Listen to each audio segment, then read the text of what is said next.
Now it's time to thin the plants out for the last time, leaving only one plant per cell.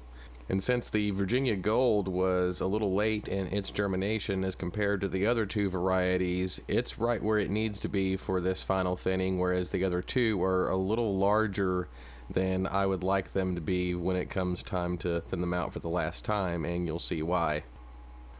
The older the plants get at this stage, the more leggy the main stem of the plant will become. And like in this situation where I have 3 plants per cell, they have a tendency to become intertwined and tangled in each other, and you have to spend a lot of time and take a lot of care when separating them so that you can remove them.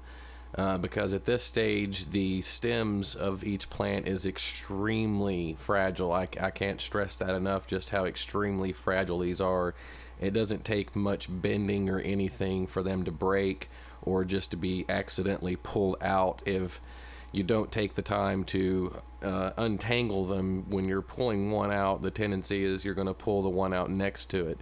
So really be careful and take your time when doing this, and just be as cautious as possible and delicate with the plants to avoid breaking them. Ideally, you wouldn't even want to wait this long and let the plants get this big before you do the final thinning, just because they have a tendency to get tangled in with each other, and there's more of a danger to break the stem since they're so fragile. And in comparison, the Virginia Gold that you see here is about the size that it needs to be for doing the final thinning. And you can just use the tweezers as you did before in your first thinning, and you just want to leave whichever plant seems to be the strongest and the closest to the center in each cell. Also, make sure to remove any new sprouts that have come up since your last thinning, since some of them do have a tendency to come up even weeks after you've sown the seeds. After you're done thinning the plants out, if you notice that they have a long stem that seems very thin as it goes into the dirt, what you might want to do is very carefully hold them up and add a little bit more potting soil around the base of each plant, just to give it a little bit more strength.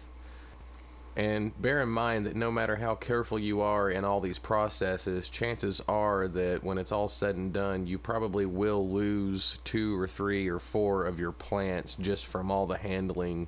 And since the stems are so fragile, they'll just break and the plants will die off.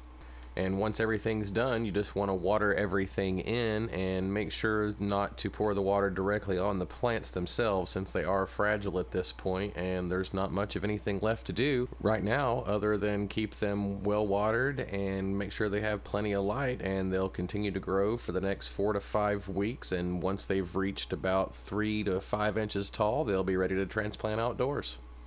In 2 or 3 weeks, I'll make a little update video just showing you their progress and how they're doing, and kind of fill you in on what to expect and what you're going to need when it does come time to transplant outside.